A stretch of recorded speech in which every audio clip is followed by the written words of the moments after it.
whether be it residential or commercial, ay subject to deferment ang pagbabayad. Ano po yung mga sakop ng deferment ng pagbabayad? Lahat po ng upa na hindi po mas maaga sa March 17, 2020 kung kailan po na-impose ang ECQ. At not later than the lifting of community quarantine. Ang community quarantine po na tinutukoy dito ay ang GCQ. So, ang sakop, yung mga lugar mula noong April 17 kung kailan na-deklara ang ECQ sa buong Pilipinas at yung mga lugar na nasa ilalim ng GCQ. Siyempre po kasama na dyan ang modified ECQ. Now, yung 30-day grant po ng grace period ay magsisimula po yan from the lifting of the community quarantine. Yung lifting po ng community quarantine ay, ang apektado ay yung GCQ lamang. Now, or from the date na yung tenant po ay pinayagan na magsimula muli magtrabaho o di naman kaya mag-operate ng kanyang negosyo, kung ano po yung mas maaga. Yung 30-day grace period po, wala po yung dapat interest, penalties, fees, at iba pang mga charges.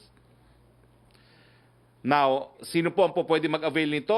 Lahat po ng mga residential lessees, yung mga paupahan na pambahay na nawalan ng trabaho o income during the community quarantine at yung mga empleyado or mga negosyo na hindi po na-allow mag-operate during the community quarantine.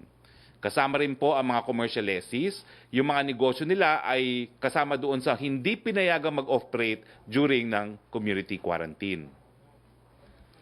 Now, yung cumulative amount of rents po, yung suma total na babayaran na nasa ilalim po nung period na covered by CQ shall be equally amortized in 6 months following the end of the 30-day minimum period. So, gives po ang bayaran over a period of 6 months, no? Without interest, penalties, fees, and charges. Kinakailangan lang po na yung mga nangungupa ay magbigay po ng promissory note or letter doon sa nagpapaupa. Now, kung ang nangungupa po, yung negosyo ng nangungupa o yung kanyang pagtrabaho ay pinayagan during the quarantine period, yung grace period po ay magsisimula doon sa petsa kung saan ang kanyang employment o yung kanyang negosyo ay pinayagan na mag-resume. Yung 6 months amortization period po shall continue to apply to rents na hindi po siya naging due earlier than March 17, 2020 and not later than the date permitting the lessee's employer or businesses to operate. Now, hindi po obliged o hindi kinakailangang mag-refund ng mga nagpapaupa ng residential and commercial rents doon sa kanila mga umuupa sa kanila before or during the period of ECQ or any version. Bawal po ang pagpapaalis ng mga nangungupa dahil sa hindi nila nabayaran ang kanilang upa nasakop po dito ng grace period mula po March 17, 2020 when the ECQ took effect until the end of the grace period granted by a lessor to a lessee. Now, pumunta naman po tayo sa Bayanihan We Heal as One Act. Now, ang posisyon po ng ating gobyerno ay nananatiling epektibo ang batas hanggang June 25. Ito po ay govern ng sunset clause of the law. Section 9 po ng RA 11469 ang nagsabi ay, this act takes effect immediately upon its publication in a newspaper of general circulation or in the official gazette and is in full force and effect only for 3 months unless extended by Congress. Pinirmahan po ng Presidente ang Bayanihan Act noong March 24. Nalathala po ito ng mga pahayagan noong March 25, isang araw pagkatapos napirmahan ng Pangulo. Kaya nga po ang sinasabi namin, dahil ang sabi naman ng Civil Code na ang pag-compute ng period, yung first day ay excluded and the last day is included, mapapaso po ang batas ng June 25. Sa mga nagtatanong, may hinto ba ho ang ayuda ng pamahalaan? Nako, hindi po. Tuloy po ang second tranche ng ayuda kahit kailan pa nag-expire ang Bayanihan Act. Hindi po apektado ng expiration yan dahil yung obligasyon at yung pera ay narariyan naman po. Yung obligasyon na magbayad at saka yung perya narariyan, hindi po yan subject to expiration. Sa ngayon, ang DSWD ay nagsasagawa ng validation ng mga naisumiting listahan. Ito po yung para sa mga additional 5 million sa mga pangalan. Kung saan sinusuri po nila upang matiyak na karapat-dapat at kwalipikado po ang mga beneficiaries batay sa mga umiiral na guidelines.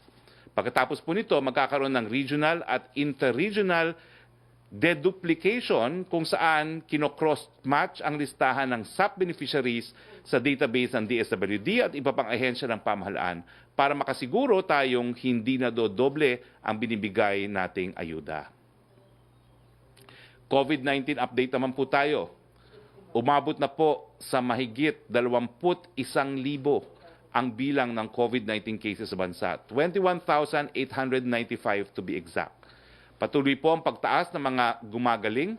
Meron na po tayong 4,530 recoveries at lumampas na po sa 1,000 namatay, nasa 1,003 naman po ang nasawi. Tignan naman po natin ang bagong presentasyon na ginagamit na natin mula ngayon. Ito po, dalawang kulay, blue and green.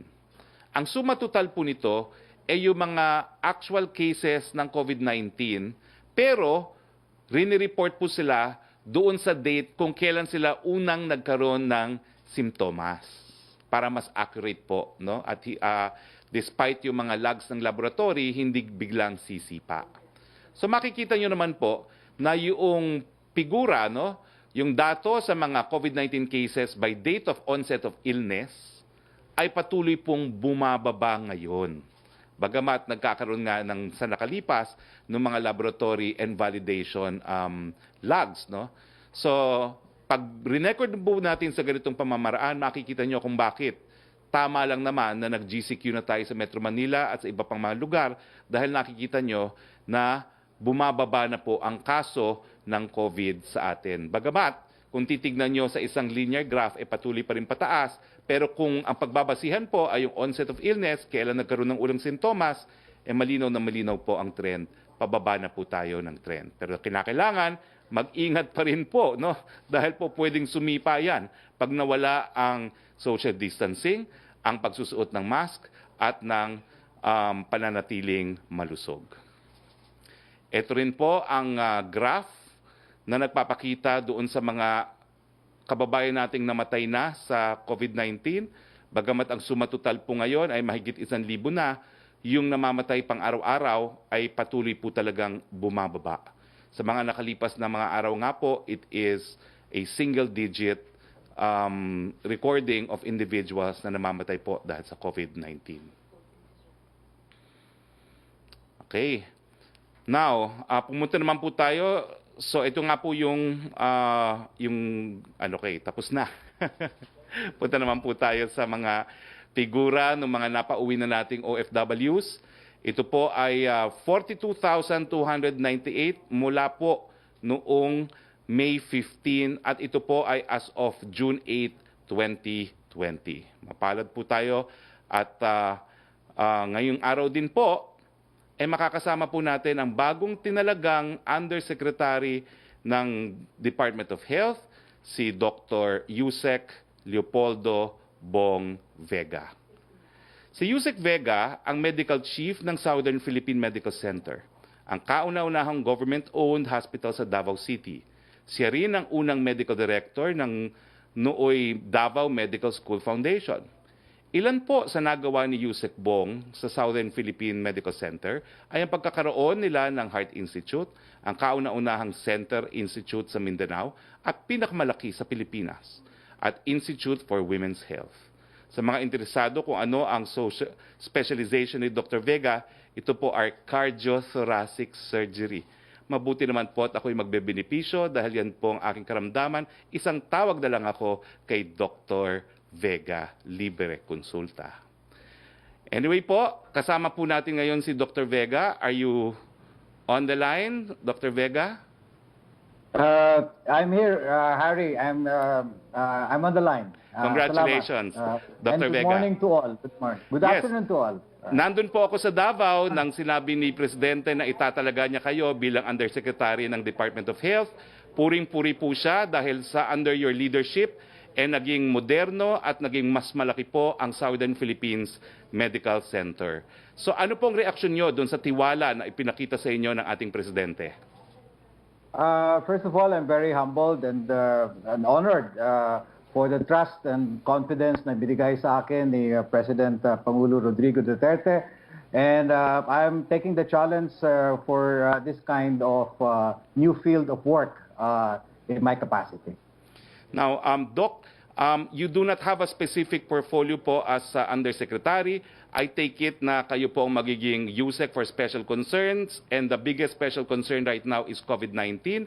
Ano pong inaasahan nating pagbabago sa DOH sa inyong pagiging pagtatalaga sa inyo bilang Undersecretary pagdating po sa response natin sa COVID-19? I think ang pinaka-importante nito is a very good coordination between the Department of Health and how it is able to respond to the needs and services of the community, that it has to be to harmonize with what the AATF would want and to respond for. So para sa akin ito ay isang malaking responsibility in terms of making sure that the services are given and it creates an impact to the community. So, can you assure the public po na kung paano nyo ginawang moderno at pinalaki ang SPMC, ganyan din ang mangyayari po sa DOH? Well, this is going to be a new challenge.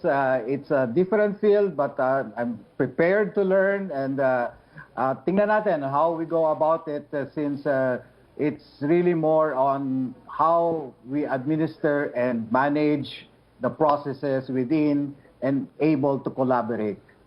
Welcome on board, Yusek Vega.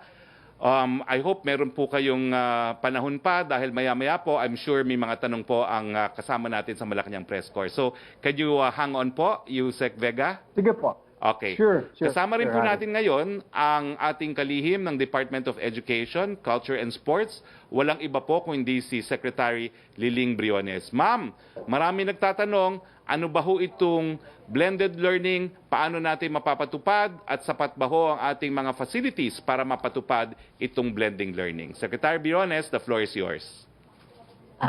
Maraming salamat, Sec. Harry. Magandang umaga sa lahat na nakikinig sa briefing na ito. Good news kasi nag-umpisa na ang enrollment last June 1 para sa basic education. And as of 9:30 this morning, Sec. Harry, 6.4 million na ang nag-enroll, nag-register sa bansa. 6,415,878. Ang pinakamalaking bugso ng enrollment ay sa Region 3 dahil malawak na malawak, 1.2 million na sila. Sa NCR, na medyo worried kami for a while dahil dito ang sinasabi natin na pugad ng COVID ay 895,406. Ang enrollment na ito, Sekari, paulit-ulit nating sinasabi, ay online. For the first 2 weeks, enrollment will be online. Pinagbabawalan namin yung mga teachers at mga staff na pumasok, pati ang parents and children. They will have to register online. Tapos sa second half ng June, yung iba na walang access sa connectivity o wala silang cellphone na magagamit o telepono na magagamit kasi pwede namang mag-cellphone, pwedeng sa TV, pwedeng sa iba't ibang paraan or even sa radio kasi mayroong namang mga program sa radio kung saan pwedeng mananawagan ay sa second half ng June. But as of now, it's already 6,415,678 ka mga learners. And this has exceeded our expectations, Sec. Harry. At ang tanong mo, punta tayo sa tanong mo, ano ba itong blended education na pinag-uusapan natin? Matagal na itong blended education. Naabutan ko na ito nung teacher pa ako sa UP. Ginagamit ito sa mga eskwelahan kung saan iba't ibang paraan ang kanilang ginagamit para magiging epektibo ang pagturo sa mga bata. Kaya itong blended education, combination ito, kung available Secretary ang online, gamitin online. Kung hindi ito available, pwedeng offline. Kung halimbawa nahirapan tayo sa interconnectivity, pwede sa television. Kasi matagal na yung mga lessons, mga klase na ginagawa through television. Siguro karamihan ng mga teachers natin, hindi pa sila pinanganak ng mga panahon yan. Tapos, kung hindi din pwede ang platforms na sinasabi natin, kasi ang pinakamalaking natin ngayon, pinakapopular at this time, Secretary, ay yung ating platform na tinatawag natin ay DepEd Commons. Right now, more than 7 million na ka-subscribers ang naka-register diyan sa ating DepEd Commons, at we expect na dadami pa yung lahat na leksyon, mga learning resources, mga exams, tips to students, at saka mga parents pwede din silang mag-subscribe. Kaya napakabilis ang growth nitong platform na ito. Para sa walang desktop o walang palaging remind tayo nan, gumawa tayo ng survey, alam mo Secretary, on teacher readiness. Kung ready ba ang mga teacher natin, hindi lang mga bata, kung ready ba ang teacher natin. Nag-survey tayo kung gaano kadami ang tinatawag nating laptop, desktop at home na pwedeng gamitin for distance learning o sa blended learning. Yung respondents natin umabot ng 788,000 ka mga teacher respondents, ay 687,000, halos 700,000 ka mga teachers. Nagsabi sila sa survey na mayroon silang computer, laptop o desktop sa mga bahay nila. Ngayon, dahil mayroon tayong 6.4 million ka mga bata na nag-enroll ngayon, na nag-register sila, kasama doon sa enrollment forms nila, mag-indicate sila kung mayroon ba silang laptop, mayroon ba silang tablet, mayroon ba silang radyo, mayroon ba silang television, para yung teacher ma-adjust niya yung kanyang learning strategy sa estado ng mga bata. Kasi iba't iba yung mga sitwasyon ng mga communities. Halimbawa, NCR is very, very different. We also have island communities na ang effective talaga ay radio. Ang radio sa tingin ko, pinaka-classic na paraan sa pagtuturo, kasi bata pa ako, Secretary, ikaw siguro nagliligawan pa yung mga parents mo. Mayroon ng tinatawag noon na schools of the air, na mga lessons, mga discussions, dinadaan sa radyo. And then dumating ang TV, dumating ang phones, dumating ang internet. Pero ito huli na, pinakauna talaga, 1800s pa, may radyo na. Kaya itong lahat na pamamaraan, ginagamit natin. Ngayon, balik ulit. Gusto kong ulit-ulitin yung blended. Ang ibig sabihin ng blended, kung anong sitwasyon, halimbawa sa isang eskwelahan, kailangan i-adjust natin ito sa sitwasyon ng eskwelahan. Kung ano ang pangangailangan, anong estado ng mga bata, mag-a-adjust ang teacher, mag-a-adjust ang school. Halimbawa, ang approach for NCR would be different from an approach to a remote island or a remote mountain in the country. Depende sa availability ng communications. So, ito lahat tutulong sa atin na patuloy, kasi ang motto natin sa Department of Education, learning must continue, education must continue. Nagawa natin ito nung nagkaroon tayo ng sigalot sa Marawi, kung may bagyo, may earthquake, pinapatuloy natin ang edukasyon. And ngayon, with COVID, sabi natin, ipagpatuloy pa rin natin ang edukasyon dahil the children cannot wait, education cannot wait. Dahil maghintay tayo halimbawa na isang taon, Secretary, baka by the time babalik yung mga bata, they will be older by 1 year or 2 years, at maiiwanan na sila sa daloy ng knowledge, sa daloy ng information, at saka mga innovation. So, ito ang good news. Nagpapasalamat kami, Secretary, sa inyong office, lalo na kay President Duterte na talagang nagsabi siya na magbigay siya ng support. Sabi pa nga niya, I will scrape the bottom of the barrel para lang ma-support itong ating alternative ways of teaching our children. Tapos yung mga local governments, ang laking tulong na binibigay nila, suporta, at mga civil society organizations, business.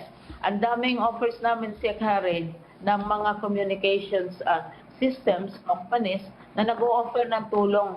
Isa pang gusto ko, siguro, I'm not sure if it is related to my age, but really I have this affection for radio, no? Kasi maraming schools, sinurvey namin, may sariling radio station. Although limited lang ang reach. Maraming municipalities, may sariling radio stations. May provinces, may sariling radio and TV stations. Yung mga malalaking municipalities, LGUs, may sarili silang TV at saka radio, because that's how they communicate with the people. So ino-offer nila ito lahat in addition to the private sector. So everybody is helping helping out, and mukhang excited ang lahat kasi gusto nila makita if it really works. Pero ang gusto ko lang sabihin, it has been working for decades and decades.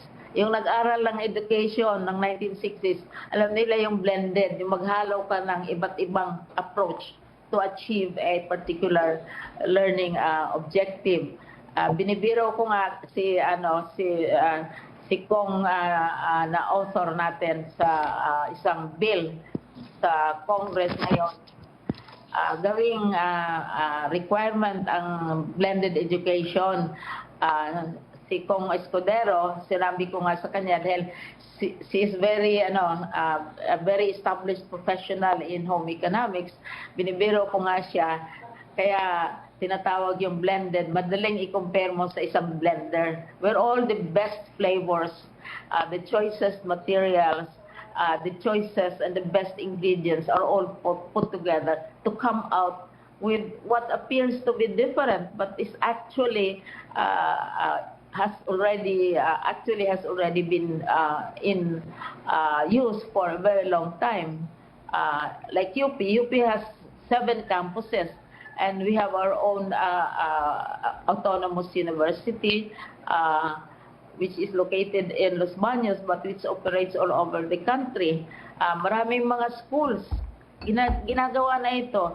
The only difference is this time, the larger emphasis is on these technologies dahil hindi talaga pwede pa sa pagkangayon ang face-to-face o yung biro namin sa Department of Education, hindi po pwede yung face-to-face.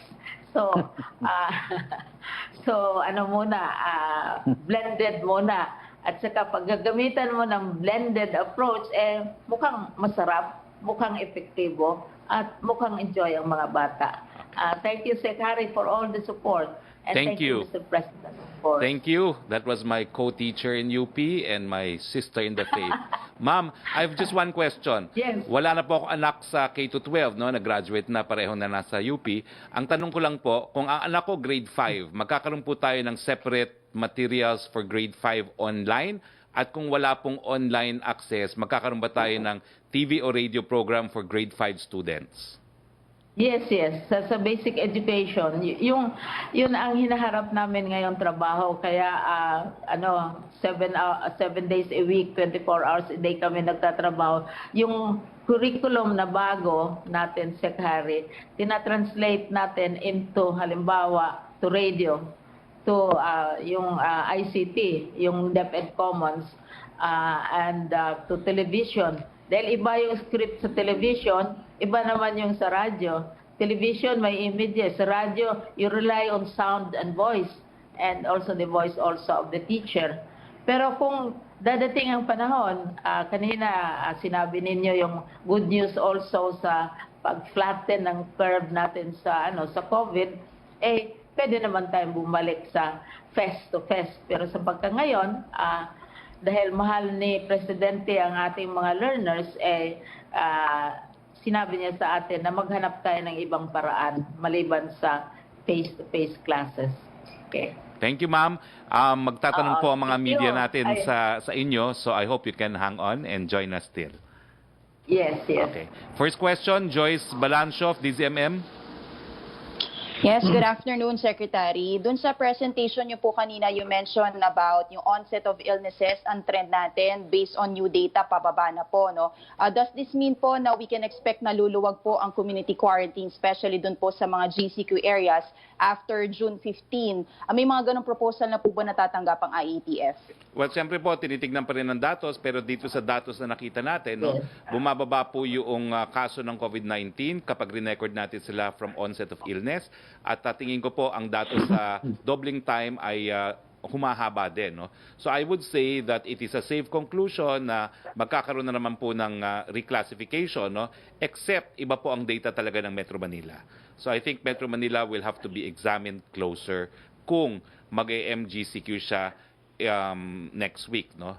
I cannot actually conclude because the data of NCR is different. Yes, compared to the national trend. Ano po yung timeline ng IATF this week po? Will there be another presentation of the technical working group para po sa new classification for after June 15? Of course po, because this is already the second week and we expect that on the 15th there will be new classifications in different parts of the country. Opo. On another topic po, Secretary, meron po bang any reaction ng Palace dito po sa incident na nangyari nitong weekend kung saan reportedly ay lumabag po sa checkpoint protocol si San Juan City Mayor Francis Zamora, kasama niya yung other escorts din po niya ng mga police.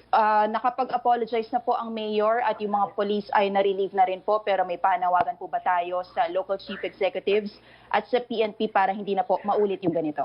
Iniiwan po natin ang investigasyon ng kasong ito sa ating kapulisan, but I appeal to everyone, kinakailangan po magsilbing halimbawa ang lahat.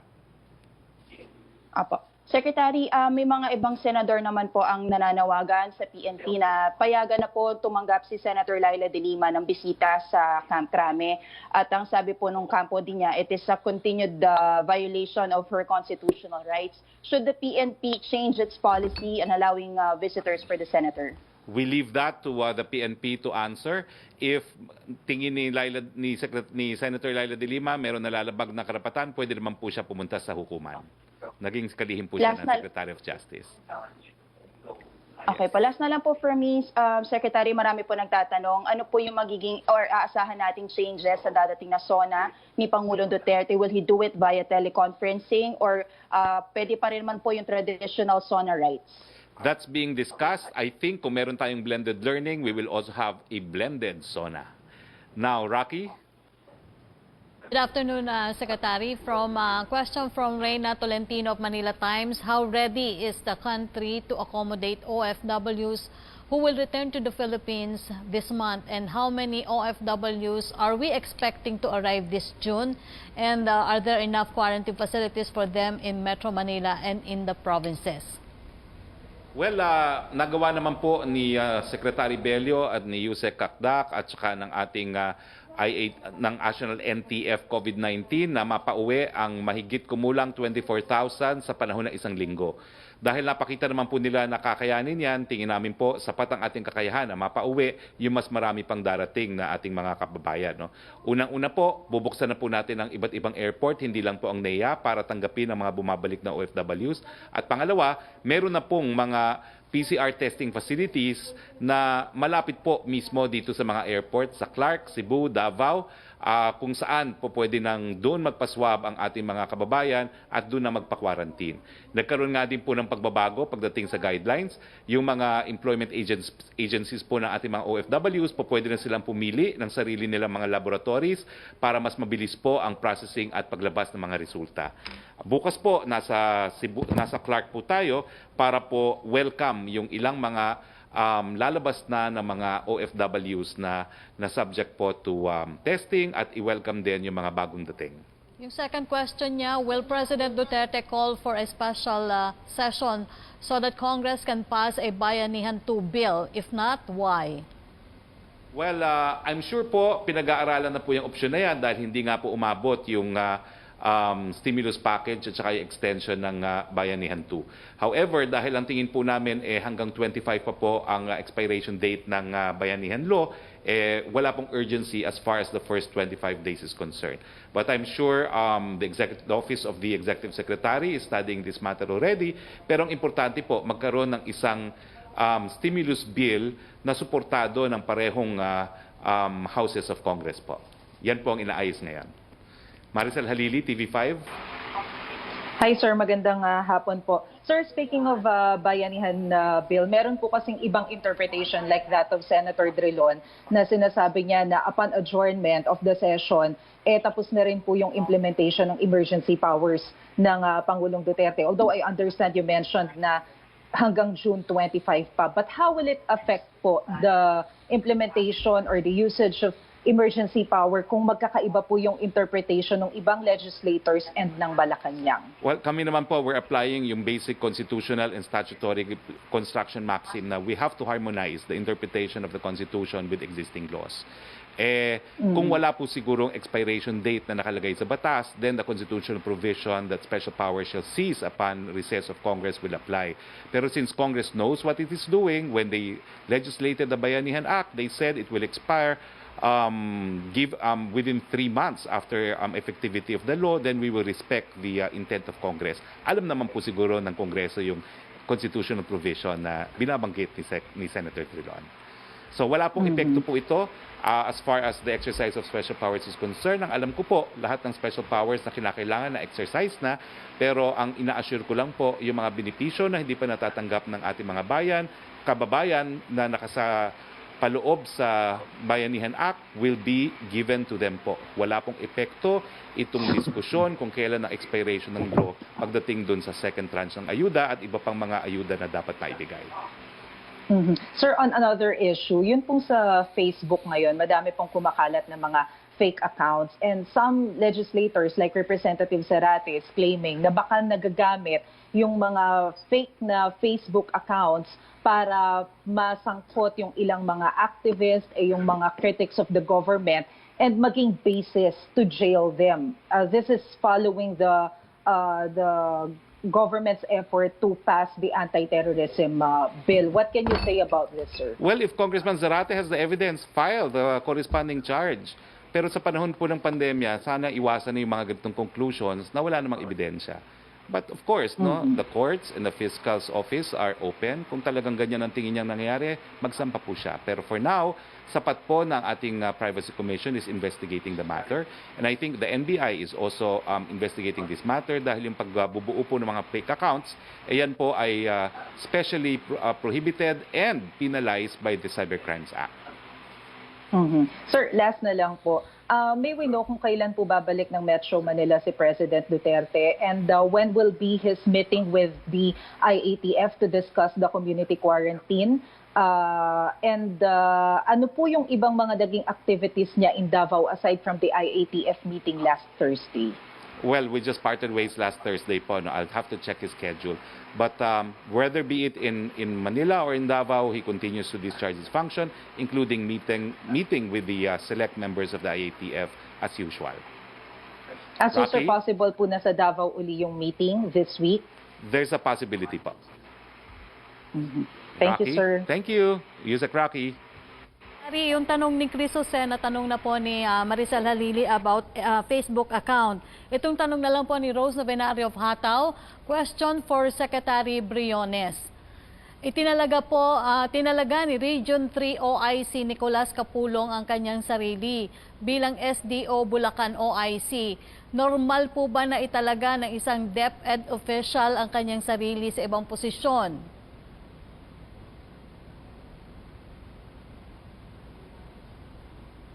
Secretary Briones. Secretary Briones, yung ang tanong po, Walang audio si Sec Briones. Yeah, there you go. Salamat sa tanong kasi aming titingnan ito. Right now, I will immediately contact our regional director kung may basihan itong obserbasyon na ito. Kasi usually, mabilis ang media na magsasabi sa amin kung mayroong mga problema or mga issues na hindi na tutugunan o hindi na resolve. Kaya I will verify immediately. Dahil sa atin kasi decentralized ang sistema natin sa lahat na agencies ng government. So ang regional directors, yun ang pinaka frontline offices na sila ang nagre-represent ng central office o nagre-represent ng Secretary of Education. So amin yung titingnan ng husto kasi di naman basta-basta mag-jump tayo to conclusions sa kung may report na ganyan. But i-verify natin at bigyan nating daan na masasabi ng mga nag-feedback sa atin ang kanilang observations. Kami we answer immediately pag mayroong thanks to communication, it's easier now to verify reports of the province. Maraming salamat sa tanong ninyo. Next question. Secretary Briones, ang second question po ni Rose Novenario ng Hataw, ito po. Magkano po ang inilaan na budget ng DepEd para sa broadcast-based mode of learning? At ano po ang assurance na ligtas ito sa korupsyon sa paglalagakan na state-run network? Ano po ang assurance na ligtas ito sa korupsyon sa paglalagakan na state-run network? At tulad ng lahat ng mga ahensya ng government, mayroon tayong administrative system, mayroon tayong sistema for monitoring, for reporting, and trying even investigating cases within the mandate of the department itself. At saka pwedeng mag-file ka ng administrative case, pwede namang magkaroon ng criminal cases. Pag administrative, kami ang nag-handle at our level as the other offices do. Palagay ko tayo ay maging selective pagsasabihin natin na may corruption ang Department of Education. Dahil hindi naman natin yan masasabi, we cannot come to such a conclusion.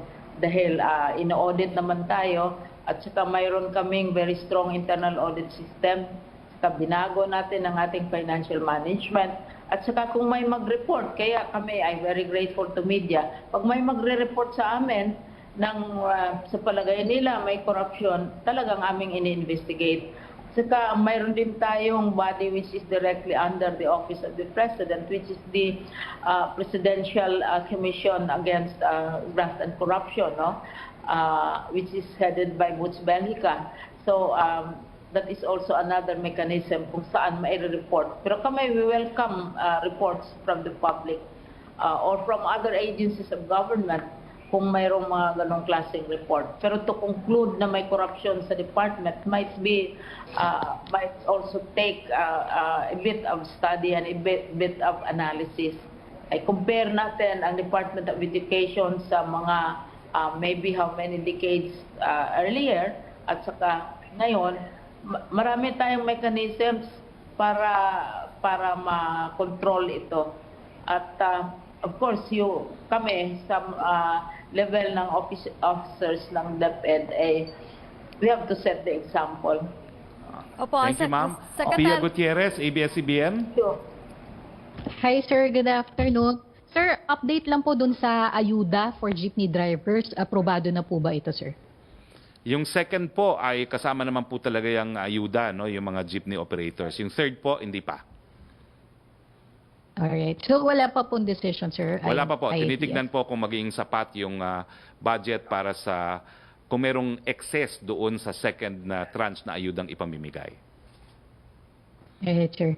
Sir, another question. Ano yung scenario, sir, na nakikita natin after June 15, particularly for MGCQ areas?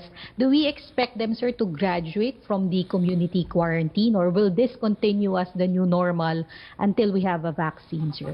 Well, sang-ayon po dun sa ating dahan-dahan, unti-unti hinay-hinay, talagang ang next phase po sa mga MGCQ is the new normal.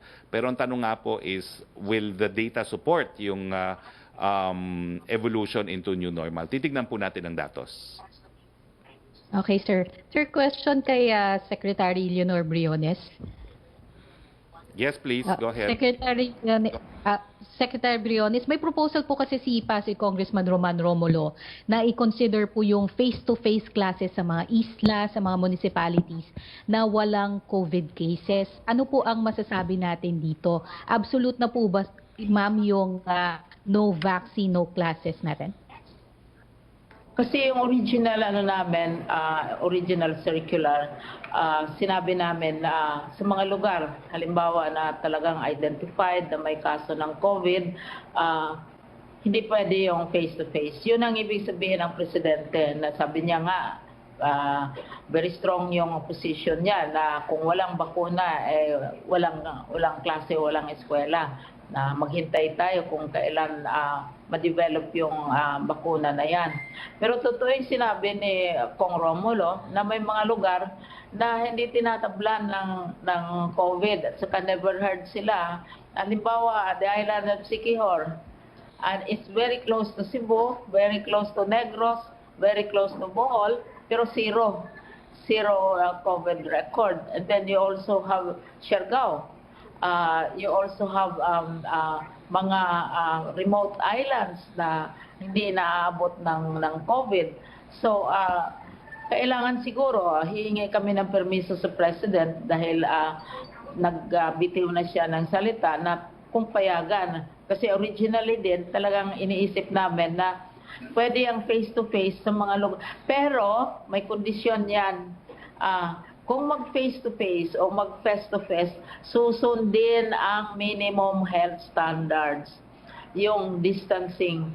Pag mag-face-to-face, kung halimbawa man papayag ang Presidente na sa mga lugar na ito ay magka-face-to-face tayo, titingnan natin yung kondisyon ng mga classrooms.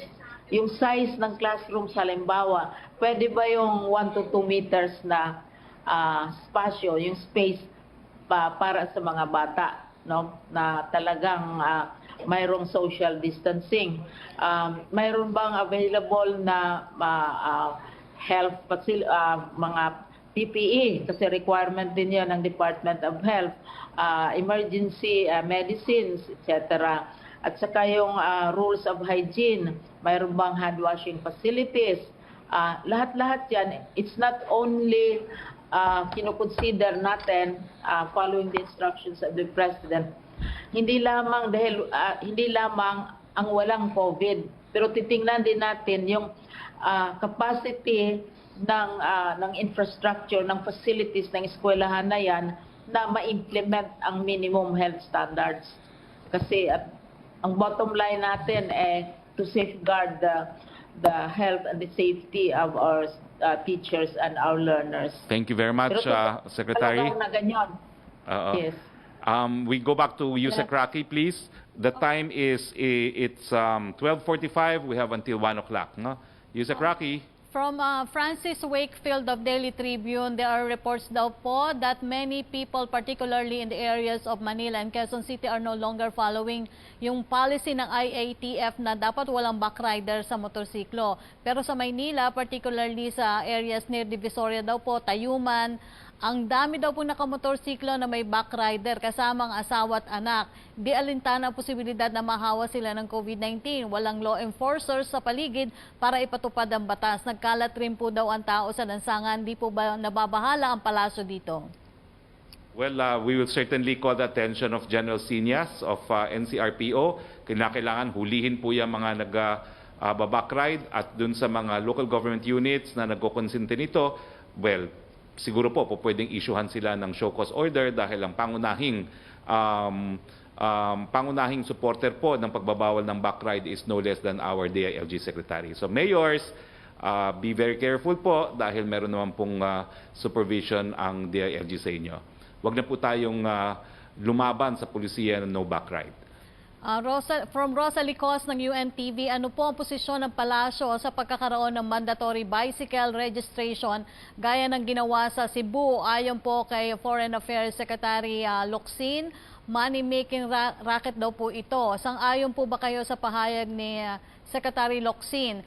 di nyo po ba ipagbabawalang gawin ang bicycle registration dahil pabigat naman po ito sa publiko? Wala na nga daw po masakyan, papapahirapan pa daw po ang mga siklista.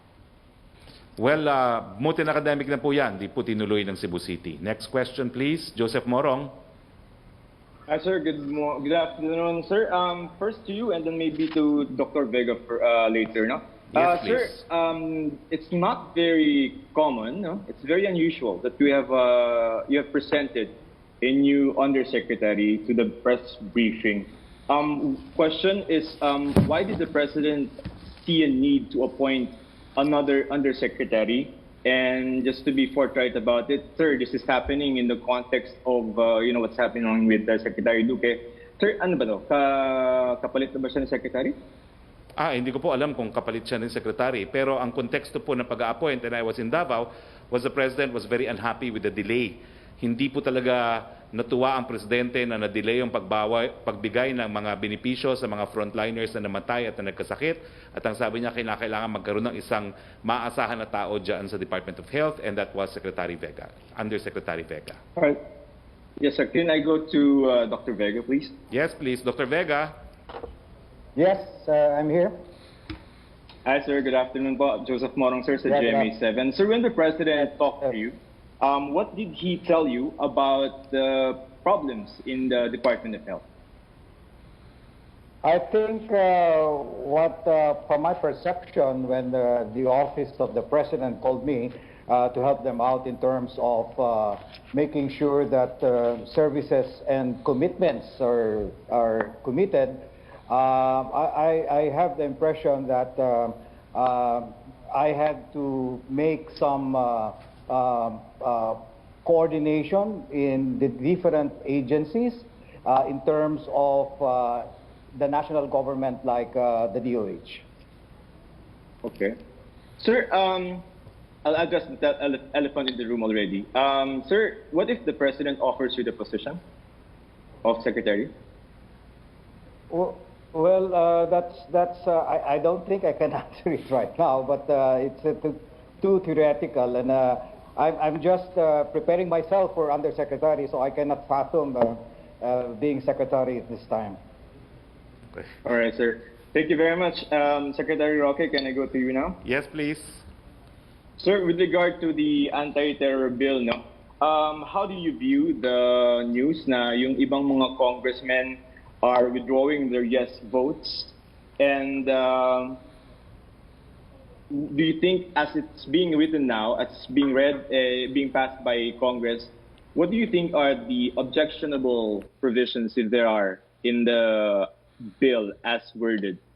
Well, una-una, pinababayaan po namin sa Kongreso yan, no, yung desisyon na ilang mga kongresista ay binabawi ang kanilang boto. Hindi ko po alam kung po pwede yan. Nung ako po yung congressman, parang hindi po pwede yun. No? Wala sa rules yun. No?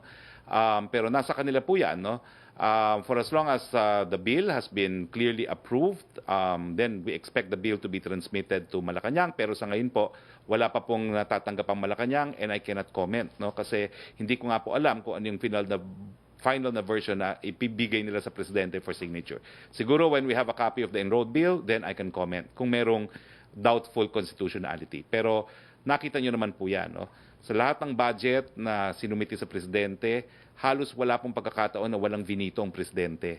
So meron pong sariling pag-aaral ang ating presidente. Meron po kaming opisina dito sa Office of the Executive Secretary at saka Office of yung Deputy Executive Secretary for Legal Affairs na talagang tumututok sa lahat ng mga panukalang batas for the signature of the President. Sir, there's some opposition from the public with regard to the terror bill. Will this factor in the President's decision once the bill comes to a stable? Alam niyo po, the President is always guided by what is best for the country. Wala naman pong desisyon na walang tumututol talaga. Basta ito po ay makakatulong sa mas nakakarami sa atin, susuportahan po yan ng Presidente. Alright, sir. Thank you for your time. Secretary, from Sam Medania ng Business Mirror, may na-identify na po ba na mga critical zones in Metro Manila and other GCQ areas? If yes, ilan po kaya ang mga ito at saan daw po ang mga ito? Ang mag-aanunsyo po dyan ay mga lokal na pamahalaan, mga mayor. Pero nung huling pagpupulong po ng IATF, meron naman pong report kung saan itong mga lugar nito, hindi naman po ganun karami. No? Parang 2 pages lang yan, no, ng mga barangays. So, we leave it to the local executives kung kailan po nila i-anunsyo at kung kailan nila ipapatupad. Although nakikita ko po na ilang mga lokal na pamahalaan ay whether or not meron pong data from IATF, may kapangyarihan naman po talaga sila magkaroon ng localized lockdown. At nakikita po natin na ginagawa yan sa Manila, Quezon City at sa Baguio. Opo, yung question naman ni Arian Meres ng ABS-CBN for Secretary Briones ay naitanong na po ni Pia Gutierrez ng ABS-CBN. Tanong na lang po ni Reyna Tolentino ng Manila Times kay Secretary Briones. Both President Duterte and Vice President Lenny cause doubts on the readiness of DepEd to implement distance or blended modalities, particularly online learning. Can you comment on that for Secretary Briones? Sec Liling. Sec Liling. Nawala si Secretary Liling. Well, perhaps I could comment. Sinagot na po yan ni Secretary Briones, yung tinatawag na blended learning, 1960s pa po yan. That's not new, no? Yes, Secretary Briones. Yes. Dalawang beses nagkomentaryo ang Presidente about blended education as an alternative to an absolute closure of all schools during the time of the pandemic. And binabasa namin uli-uli, wala siyang sinasabi na hindi siya na against siya. Halimbawa, yung pinakaunang statement, 8, sinabi niya, I express to the simplicity of the program. Dahil sinabi ko nga kay President na itong mga approaches na ito, matagal na, lalo na ang radio, lalo na ang telebisyon, lalo na ang even cellphones. There are 179 cell phones circulating in the country. Tapos nakita natin na more than 80%, 87% ng mga teachers ay mayroon silang desktop sa bahay nila aside from the officials. So wala akong nakita, dalawang statements ito na sinasabi niya. Ma'am, ang question si VP Lenny daw. Ma'am? Teleconferencing pangalawa. And ang sabi niya, I do not know if you are ready for that. That's different from saying that DepEd is not ready for that. And we have nearly 3 months and we have been preparing from the time na nag-community lockdown. We already saw the direction of policy. Kaya we have been preparing since March, April, May, June for the eventuality of having to develop alternatives. It is not as if kung there is a particular situation, we accept it as it is and wait for things to change. We have to be instrumental in bringing the change ourselves. And yun nga ang sinasabi ng isang favorite saying ko from the president of Latin American country, na by the time our students, our learners graduate, kaming mga ministers of education, whatever we have taught them will already have become irrelevant. Okay. So we have a lot of catching up to do. And the President has never said, paulit-ulit kong binasa ito kung mayroon bang sinabi niya. And sinabi pa nga niya, I support you. He will even scrape the bottom of the barrel. And sabi niya on the question of funding. Ma'am, excuse me. I think the question, ma'am, is VP Lenny said we're not prepared. Can you address the point raised by VP Lenny na hindi daw tayo handa for distance learning? I would like to dispute that. We are still in the month of June, and our original proposal was to open in August 24. We have been doing distance learning, blended learning for decades and decades.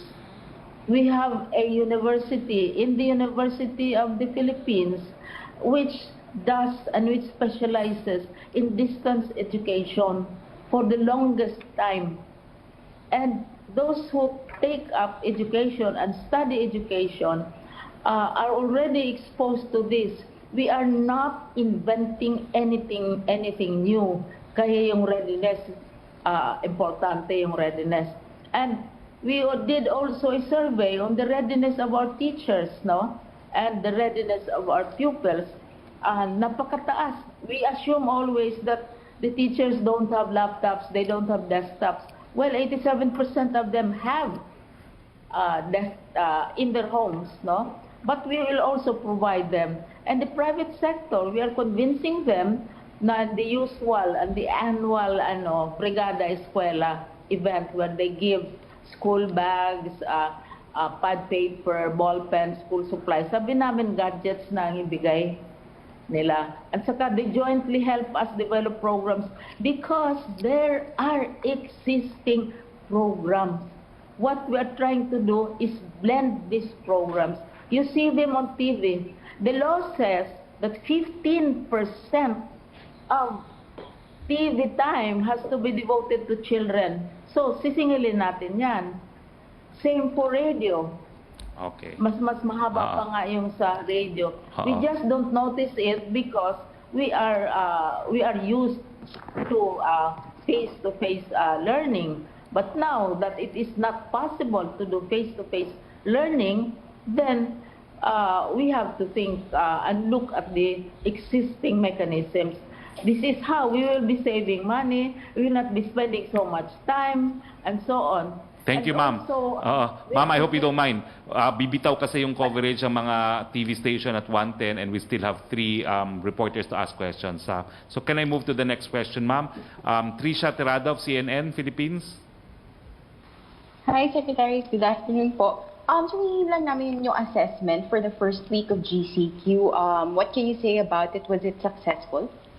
Especially in Metro Manila po pala. Well, I would say that perhaps there are areas where we can improve pero wala tayong magagawa. For instance, in transportation, dahil talagang we are still in community quarantine. No? So we want to see more employers allowing their employees to work from home habang nasa community quarantine pa po tayo para hindi nga magkaroon ng kakulangan sa transportasyon. Having said that, dumami na po ngayon ang linya na binuksan ng DOTR. Last week po, nagsimula sa 2, naging 6. Ngayon, meron na po tayong 12 linya na binuksan po ng DOTR para sa public transportation. Next question, please. Secretary, hindi lang po kami ng reaction doon naman po sa nangyaring protest sa UP Cebu. And at the same time, although nothing is very certain yet, and probably we can call it sort of mockery online na magkakaroon daw ng Mañanita on June 12. Do you have any reminder to possible protesters or those who probably want to gather on June 12? Well, alam niyo po, dumaan naman ang Mayo 1, nagprotesta naman ang hanay ng mga manggagawa online. Mataas pa po ang kaso sa Cebu. In fact, kayo pa po ang pinakamataas na kaso dyan sa Cebu sa buong Pilipinas. Nagkaroon lang po ng apila, kaya nga po naibaba sa GCQ ang Cebu City, pero ang original decision po ng IATF mas mataas pa po. Dapat nag-MECQ muna sa Cebu, no, from ECQ. So sa mga lugar na talagang mas malaking banta ang COVID-19, wag nyo naman pong i-violate yung ating quarantine rules gaya ng social distancing. Pwede po magprotesta online, hindi po natin sinusupil yan. Next question, please. So, Secretary, last po siguro na kay Yusek Vega. Very quick question lang Yusek po. Vega. Yeah, I'm here, Secretary Harry. Go ahead, Trish. Okay. Yusek Vega, I understand isa po sa mga tinitignan yung priority is yung maayos po yung coordination between DOH and other government agencies. So may we know your top priorities or top concerns na gusto nyong i-address now that you are USEC for special concerns, especially in this time of pandemic po? Yeah, I think, first of all, I think there are may mga deliverables and commitments through the Bayanihan Act in terms of the services and the benefits of the frontliners. Isa yun. I think we have to make sure that there are the commitments that are made through the Bayanihan Act must be done. And the other is that there has to be a good coordination, especially as in terms of this crisis, especially on the testing of the patients and the other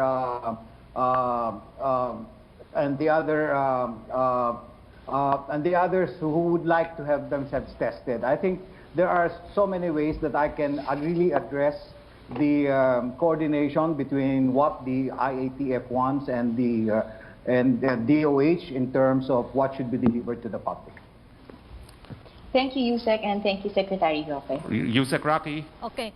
Yung question po ni Reyna Tolentino ng Manila Times, natanong na po ni Joseph Morong at ni Tricia ng CNN Philippines. Tanong na lang po ni Ace Romero, what are the chances of Metro Manila downgrading to MGCQ? Well, it's an even chance, I would say, pero titignan po natin ang datos. Dahil alam nyo naman, talagang ang sentro ng COVID-19 ay dito sa Metropolitan Manila. Next question, please. Kay Ace Romero pa rin po, ano po ang message ng Malacañang to people or groups behind the cloning of Facebook accounts? Well, illegal po yan at tumanap po kayo na mas mabuting gagawin. Melo Acuña. Magandang hapon, Secretary. For Secretary Briones, please. Magkakaroon po ba ng pagbabago sa subjects sa basic education sa ilalim ng blended approach to school instructions, and would you need additional buildings and teachers para masunod ang physical distancing? Secretary Briones, please. Briones. Hi Melo, glad to hear your voice. Talagang nagbabago ang budget taon-taon. Lumalaki ang budget taon-taon. Dahil lumalaki ang pangangailangan at dumadami naman ang enrollment ng mga bata. Kasi yung kindergarten natin at saka mga nursery kids, parami ng parami. Every year, over 1 million yan. Tapos sa senior high school, malaki din. Now, tama ang punto ninyo na yung sinasabi ko nga kanina, ngayon ang ginagawa namin, ini-inventaryo natin ang lahat ng facilities natin. Kaya for a while, we were hesitant na gagamitin ang schools para na magiging way stations for those who have to be examined or who are on the way home because malapit na ang school opening. Yung mga bagong schools natin, pwede yung social distancing. Pero yung mga luma nating na mga schools, ay kailangan talagang ayusin. We have to reduce the size of the classes.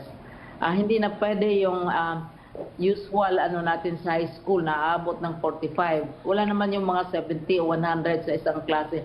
Wala nang ganyanan. Mga 45, we have to reduce that kasi because of the question of space.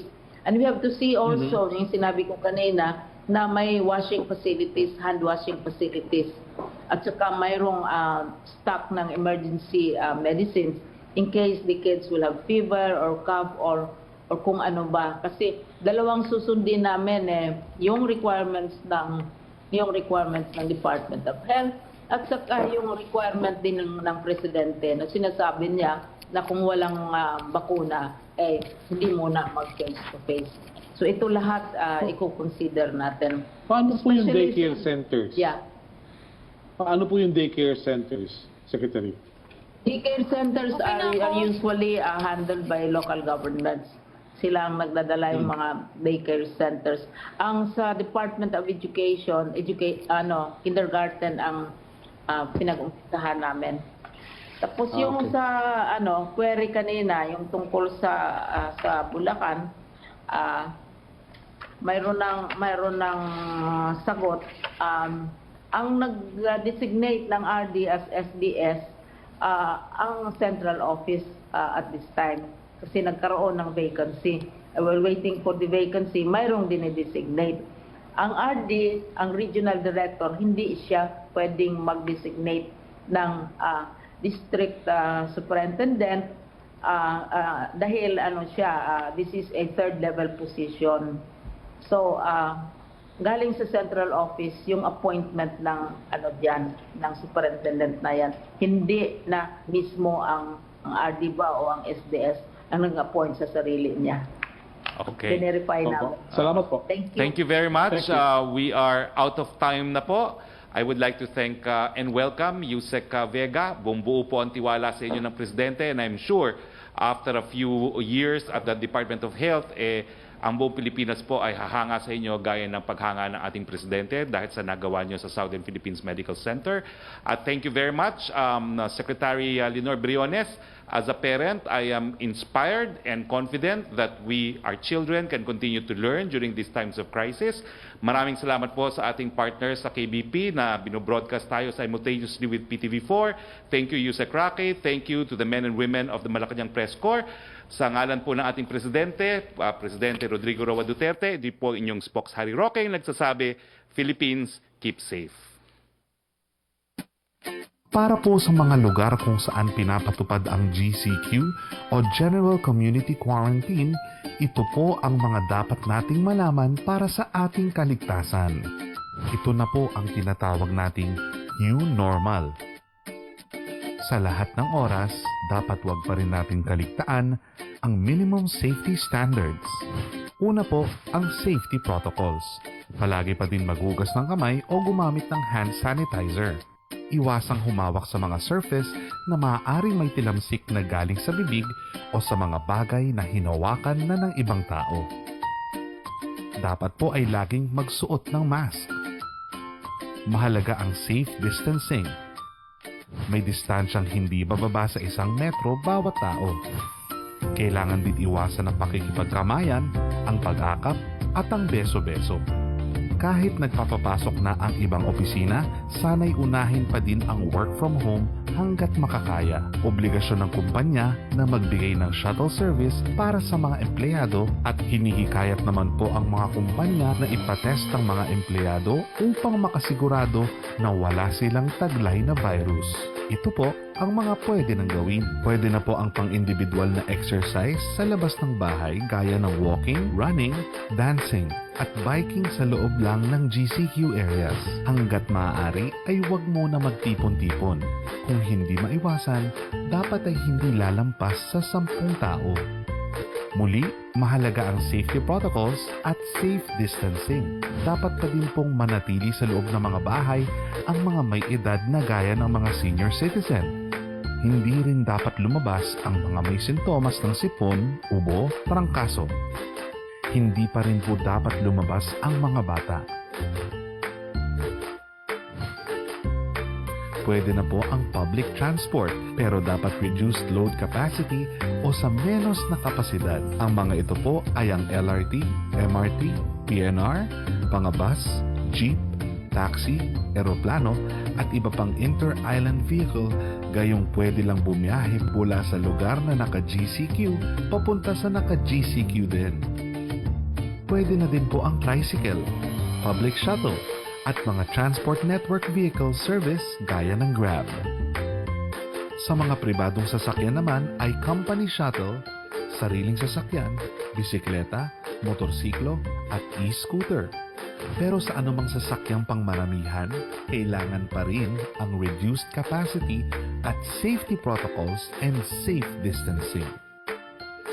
Ang mga eskwela ay pwede nang magpapasok sa college level pagkalipas ng September 1. Hindi pa din po pwedeng pumasok ang basic education na mula kinder hanggang grade 12. Ang government offices po ay fully operational na, gayong ang mga empleyado ng gobyerno ay papasok ng may alternatibong work arrangements. Ito po ang mga serbisyong pwede na nating magamit.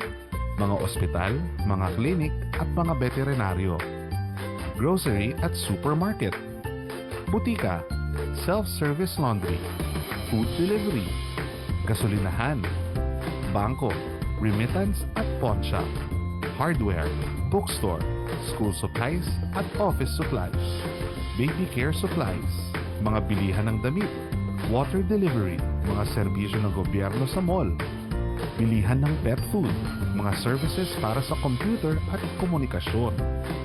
Flower shop, tindahan ng mga laruan, pero sarado po ang mga play area nito.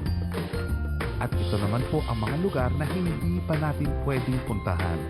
Sinehan, mga bar at mga lugar pambidyoke, palaruan, library at museum, resort at beach, mga lugar kung saan tayo nagpapaspa, masahe, facial, waxing, at iba pa.